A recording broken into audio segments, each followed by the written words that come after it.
Two Chairs No Waiting, episode number 179. Barney, Just the Facts.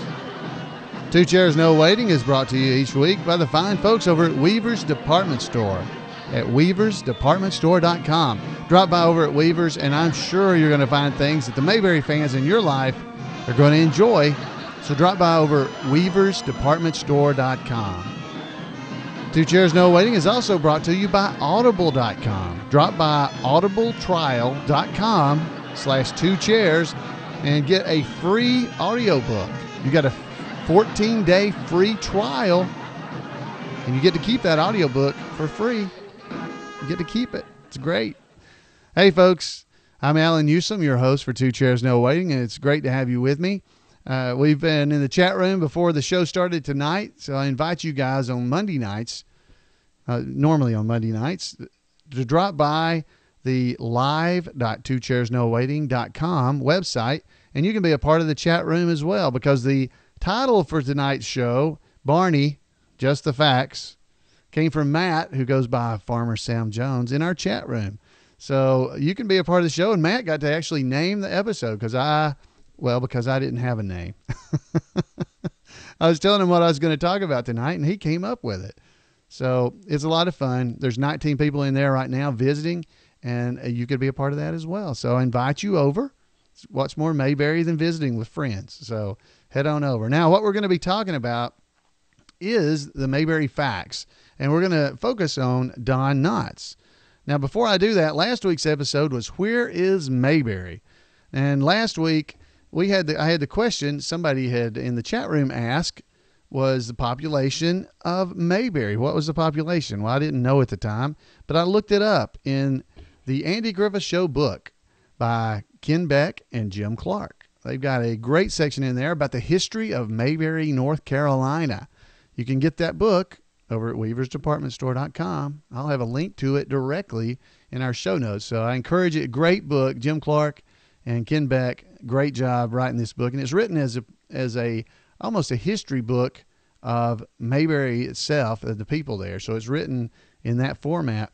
Now, how many people lived in Mayberry? Well, according to this book, it says that well, first off, let's tell this. The elevation of the town of Mayberry is 671 feet above sea level. I didn't know that. And its population was a little less than 2,000 at the beginning of the 1960s. And according to the statistics sign over at the train depot, the population rose to 5,360 by the mid-1960s. So there you go. There's an answer to a question from last week, was what was the population of Mayberry? Well, according to Ken Beck and Jim Clark in the Andy Griffith Show book, that's our answer. So that's what I'm going to try to do tonight for some other things. We're going to answer some questions that are frequently asked about, in this case, Barney. So there's our title, Barney, Just the Facts. I love it. And we're going to answer some of these questions. One of them, and I think we may have hit this before, is why did Barney, Don Knotts, leave the Andy Griffith Show after the 5th season? Well, Andy had originally signed on to do the show for 5 years, and Don Knotts had a 5-year contract. That's what he said. And he went on to say, Andy said, "I'm only going to do this for 5 years and then move on," was a quote that Don had said that Andy had told him. Even in the beginning of the 5th year, he was still saying that. So I started self-protecting immediately and began searching out what I was going to do next. I interviewed with all the networks. I was very hot with that show, so I could have gone and done almost anything I wanted. Finally, I wound up getting a very nice feature deal with Universal to make The Ghost and Mr. Chicken. Anyway, it came down to this. I hadn't actually signed with Universal yet, but had made a lot of deals and negotiated for a long time. Then all of a sudden, Andy turned around and changed his mind. He came to me and said, "I've decided to stay on. What do you think? We've got a new deal to offer you. Do you want to stay?"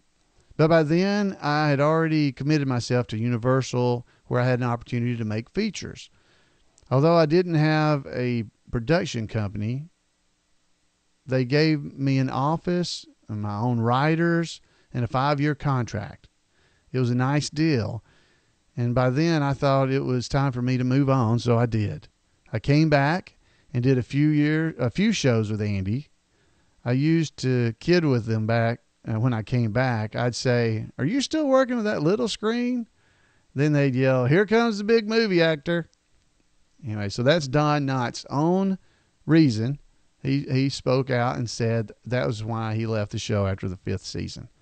So anyway, that's from Don himself. So there's your answer of why did Barney, Don Knotts, leave the Andy Griffith Show after the 5th season. So there we go.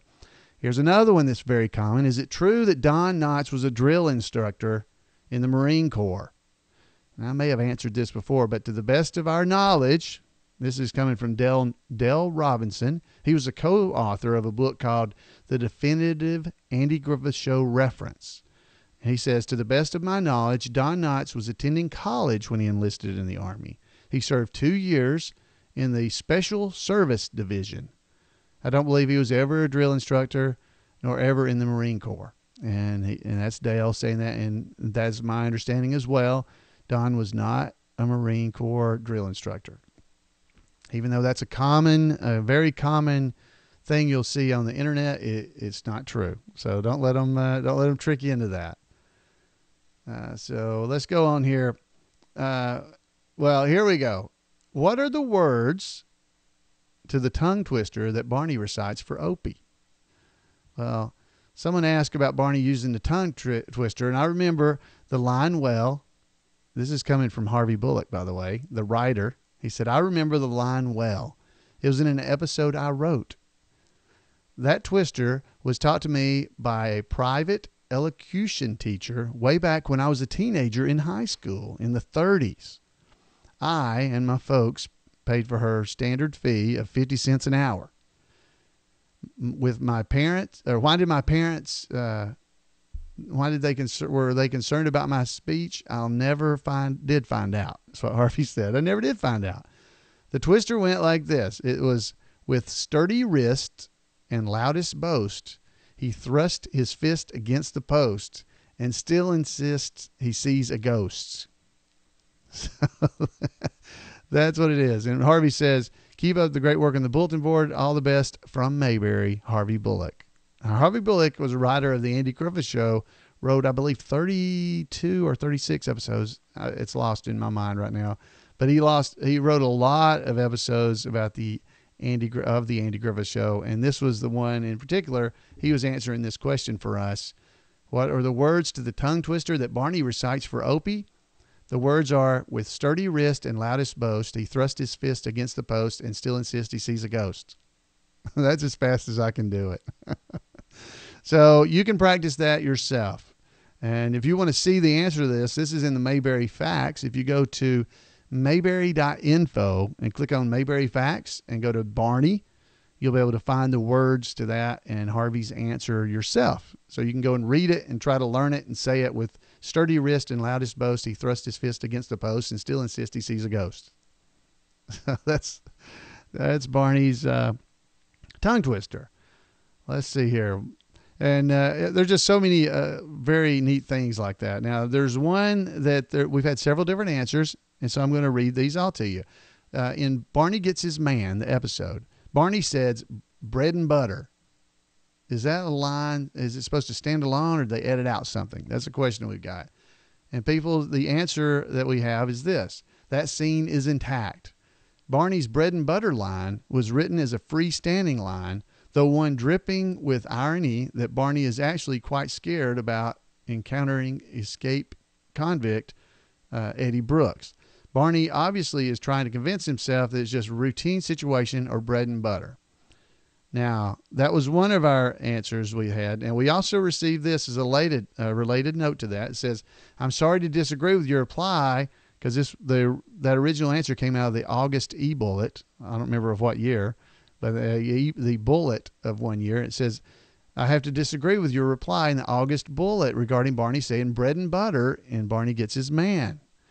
This was a common expression when two people were walking together, walked on opposite sides of an object. And I remember that myself. He says, I think the scene gets such a laugh because in spite of Barney being so scared, he still thinks of saying bread and butter when Andy and he go around something and pass on each side. Well, as Barney said in that same episode, when Andy asked him why he wasn't saying anything, I swallowed my gum. This is what Jim Clark says. And boy, we sure did on this one. We received a record number of letters, somewhere around 20. We quit counting at 20, pointing out the incompleteness of our answer when we were talking about bread and butter. We had said that Barney was saying bread and butter because it was ironic and funny because he was trying to treat the manhunt as routine. And while that may have been a secondary meaning for what the writers had in mind, surely the primary one was of having Barney automatically say bread and butter when he and Andy walked on opposite sides of a tree during an intense manhunt. Our goober staff had always heard peanut butter and jelly and salt and pepper were expressions when people passed on opposite sides of an object, but bread and butter escaped us. And while we were on the subject, a similar instance of Barney using a superstitious expression is when he and Doc Malloy are breaking out of the Mayberry jail in Jailbreaks, episode number 50. When they both say, "So far so good," at the same time, Barney insists that they say needles and pins, and lock pinky fingers around each other. And of course, what's funny is that bad guy Malloy actually complies. So anyway, that answers that question. If you ever had it, why did Barney say bread and butter? Plus, it gets us into a little bit of the superstitious nature of Barney Fife. Now, what was Don Knotts' real name? We've talked about this before, so I'm sure you know. His real name was Jesse Donald Knotts. We know that. Here's a good one. Was there ever a mention of a deputy before Barney? Now, the answer comes from Paul Mulick, one of our trivial experts on the Andy Griffith Show. He says, no, not unless you count the pilot episode. In the pilot, Andy had deputized town drunk Will Hoople so that Will could arrest himself every time he got drunk. Now, this is the Danny Thomas episode, which happened every single day he got drunk. This, of course, was before the character of Otis joined the series in episode 2. So they're saying in the pilot episode, that's what he had done. So that's the first episode of the show, not the Danny Thomas. I'm sorry. On other episodes mention the fact that Andy has had temporary deputies, but we don't know for sure if they came before Barney. For example, Floyd tells us in episode 150 that Andy once deputized him so that he could be a color bearer in the Veterans Day parade. In that same episode, we learned that Goober serves as a deputy every Halloween so that he can guard the cannon in the park. So, anyway, there we go.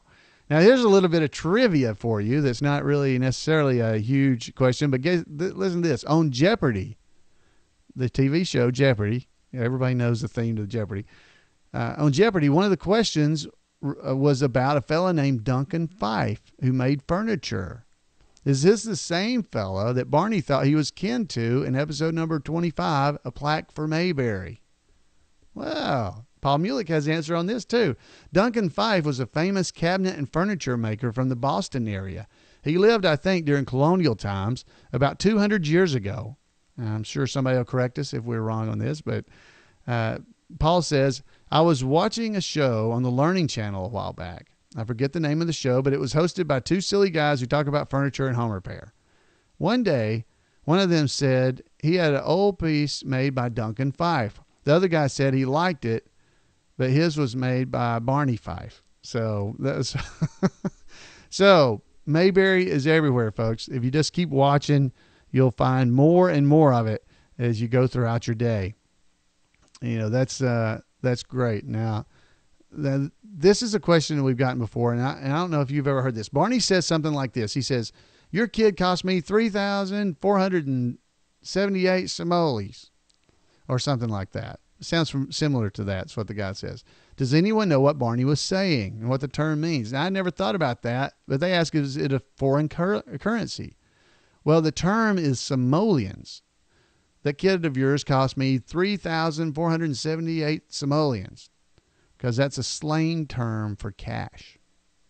I'm sure most of us know that, but maybe you didn't, because that was a question we have gotten many times. People did not know what the name of that was. So I wanted to make sure we're trying to cover all of our bases here. Well, folks, I'm not going to read all of these to you all night, but I want to encourage you, if you want to find out Barney, just the facts, to head over to mayberry.info and check out the Mayberry Facts section. You can go to Mayberry or imayberry.com and click the link for Mayberry Facts, and it'll have that same information there as well. So if you have questions like this and you don't know the answer and you can't find them, I'd love to hear those from you as well. We'll try to find out the answer and report it right here on Two Chairs No Waiting, your Andy Griffith Show fan podcast, because that's what we're here to do, guys, is to answer your questions. Now, there's a lot more of these. We won't cover any more on this episode, but there's several more talking about what was Barney's middle name. Let's go ahead and cover that since I mentioned it, because that may bother everybody. In high school reunion episode, his full name was listed as Bernard Milton Fife, but I always thought he said his name was Bernard P. Fife. Well, here's your answer. Every time Barney says his name, when he actually says his full name, he says Bernard P. Fife. Apparently, Milton or Oliver, they must have been incorrect. Maybe they're just listed that way, because we never actually hear Barney, when he says his own name, say Bernard, Milton, or Oliver. We don't know what the P stands for. I have no idea, but I like to think it's his middle name is Paul. Bernard Paul, because this is written by Paul Mulick answering this question. It has a nice sound to it, don't you think? Paul Mulick. So we've all heard Bernard P. Fife, and we've seen Bernard Milton Fife and Bernard Oliver Fife. We've seen both of those, but Barney, if he ever says his own name, always said Bernard P. Fife. So there's the answers. So, all right. So, hey, we got a little bit more stuff for you here. We've got some comments from listeners. That's good music right there. There we go. Let's try that again. We've got comments from listeners. Good. We got a comment in from Andrew, and he was talking about episode number 160 of Two Chairs No Waiting, The Ghost and Mr. Chicken, Part 2. He said, "What a timeless movie. Having so many Mayberry connections makes it that much more timeless. It answers some questions some of us had always wondered. What if Barney Fife got his own movie?" I'm still keeping my fingers crossed for a restored Blu-ray version in 5.1 surround sound, because the music is so great. Would love to see some bonus material too. Maybe an interview with Don Knotts. That would be great. Boy, wouldn't it, Andrew? Thanks so much for writing in. I'm glad you enjoyed the podcast episode. And if you haven't seen it, folks, it's episode number 160, The Ghost and Mr. Chicken Part 2. So you really want to see 61 as well, because they're both, I think, if you enjoy that movie at all, because I don't see how you couldn't, because it is Barney Fife gets his own movie. Definitely. So definitely want to encourage you to head over and check those out. We got another comment from Lucille, and she had written in about Two Chairs No Waiting, number 176, Remembering Don Knotts, number 4, part 1. There's 2 parts to that one, so encourage you to listen to it. And she just said, "Does my heart good to see this. Thanks ever so much." Well, thank you, Lucille, for writing in. If you didn't get to see that or hear it, the episodes actually have Don Knotts giving answers to questions from the audience at an event up in Kingsport, Tennessee. And I know you would really enjoy that. And then finally for this episode, we got a comment from Nate Jenkins. He wrote in, now this is about episode number 34 of Two Chairs No Waiting. So we got people still going back and leaving comments about old episodes. Thank you so much for listening. Hopefully you'll hear this eventually. But if you're on episode 34, you've got, 100 and something episodes to catch up with us. So, but hopefully you will. He said, now, episode number 34 was Howard Morris interview. That's Ernest T. Bass himself. And he said, "Great podcast. I grew up watching the Andy Griffith Show, and I've always been a big fan. Keep up the good work." Hey, thank you so much, Nate. I really do appreciate, and thank you for listening to those old shows like that. It's amazing to me how many people are going back and listening to the old ones and catching their way up to now. So thanks for all of you listening, and hopefully you'll eventually hear this podcast at number 179. You're a few episodes behind, but you'll catch up. And that's one of the ideas. The old podcasts I've done, all of them pretty much are not time sensitive. So you could go back and listen to them at any time and hopefully enjoy them just like they were this brand new episode. So I encourage you, if you haven't, go back and check out all the old episodes. Now, the audio quality, the sound quality hopefully has improved over time, but I believe it was good enough even back then that you would still enjoy the show. Well, folks, that's all we've got from the archives of comments. So I want to encourage you all to leave a comment. You can drop by over at twochairsnowaiting.com and leave a message there on any of the episodes, and we'll be able to see it just like I did on these episodes that I went back and found in the comments. Or you can email me at floyd@imayberry.com, or my preferred way is to hear from you by phone call. You can call me at 888-684-8415 and give me a voicemail, because we love to hear from you, actually hear your voice and have you be a part of this show as well. So, folks, really, I appreciate so much you taking the time to be a part of just this little bit of fun we have in Mayberry, and we'll see you next week on Two Chairs No Waiting, your Mayberry podcast. Good night, folks.